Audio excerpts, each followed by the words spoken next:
Bonjour à toutes et à tous, nous sommes le lundi 19 août, vous êtes sur 20 minutes TV et c'est parti pour 6 minutes d'info.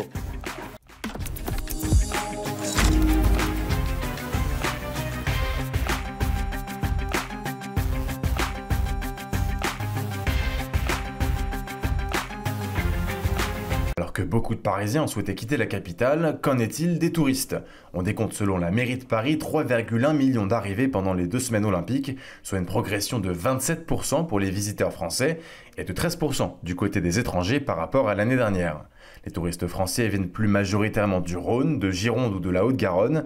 Pour les étrangers, on retrouve en tête les Américains, ils représentent à eux seuls 13,5% des touristes du Grand Paris. 130 000 Allemands, 115 000 Anglais, 107 000 Brésiliens et 82 000 Chinois étaient aussi présents. Le grand retour est celui des Japonais. 47 000 individus, une progression de 94% pour nos amis du Japon qui venaient de moins en moins, notamment à cause du coronavirus. Avis aux élèves et aux professeurs franciliens, votre rentrée ne risque pas d'être habituelle. Les Jeux paralympiques de 2024 se tiendront en même temps que cette dernière. Plusieurs établissements d'Île-de-France, en total 131, risquent d'être affectés. Rien qu'à Paris, qui concentre un bon nombre de sites de compétition, on en décompte 91. 11 d'entre eux se situent en zone rouge, 33 en zone bleue, 47 hors périmètre de restriction d'accès, mais potentiellement concernés par des perturbations dans les transports en commun. Le personnel enseignant est donc invité à anticiper leur arrivée avant 8 heures. En Seine-Saint-Denis, ce sont 3 établissements qui seront fortement touchés. Le collège d'Oramar, situé au cœur du village paralympique, il sera temporairement délocalisé dans une école élémentaire inoccupée. Les élèves en école élémentaire Henri Barbus et Claude Dillin, à Clichy-sous-Bois, qui se trouvent dans la zone des épreuves de paracyclisme, seront tous accueillis à l'école maternelle Henri Barbus. En ce qui concerne les Yvelines et les Hauts-de-Seine, c'est la circulation qui sera surtout touchée. L'interdiction de circuler sur la R10 dans le sens de Versailles vers Saint-Cyr et la RD7 conduira à des aménagements d'horaire, avec des départs anticipés à 16h dans le premier degré et 15h dans le second degré. Mais qui sera notre Premier ministre? Emmanuel Macron a annoncé ne pas en choisir avant le 23 août. Et après la trêve politique, on a surtout l'impression de se diriger vers une impasse. On parle de 4 candidats potentiels, Lucie Castet, la candidate du Nouveau Front Populaire. La France Insoumise a d'ailleurs menacé le président d'une procédure de destitution dans le cas où il ne choisirait pas cette dernière. Une annonce vivement critiquée par le PS. Du côté présidentiel, 3 noms résonnent. Bernard Cazeneuve, Xavier Bertrand et la petite surprise, Valérie Pécresse.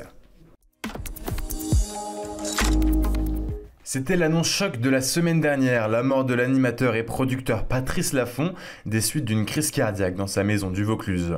Ses obsèques se tiendront vendredi prochain. Les personnes ayant participé au moins à l'une de ses émissions y sont les bienvenues. Patrice Laffont a été l'une des personnalités préférées de la télévision française. Il animait notamment Des chiffres et des lettres, Fort Boyard ou encore Pyramide et Interville.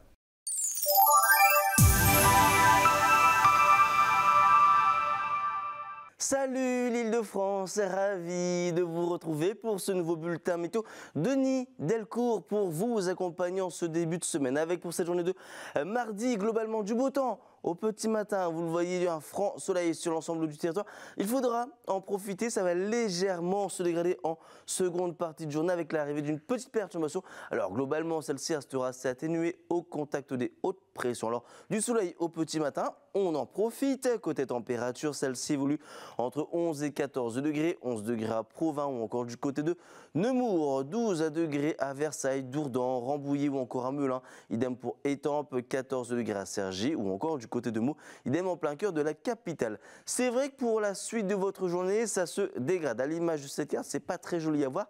De nombreux nuages, quelques gouttes de pluie. Alors rassurez-vous, ce mauvais temps ne sera que temporaire, de courte durée. Des petites averses très faibles, très localisées, avec 25 degrés du côté de la capitale ou encore à Cergy, à Pontoise ou encore à Meaux, 24 degrés à Melun, 26 degrés à Nemours.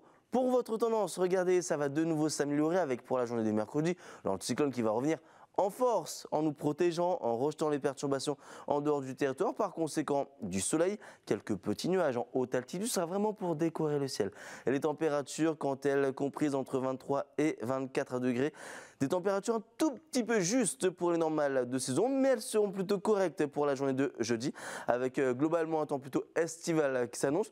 propice aux activités en extérieur. Concernant la qualité de l'air, eh bien malgré tout, celle-ci restera plutôt correcte. En ce mardi 20 août, on perd quelques minutes de soleil. Je vous souhaite, les amis, de passer une très bonne journée en notre compagnie.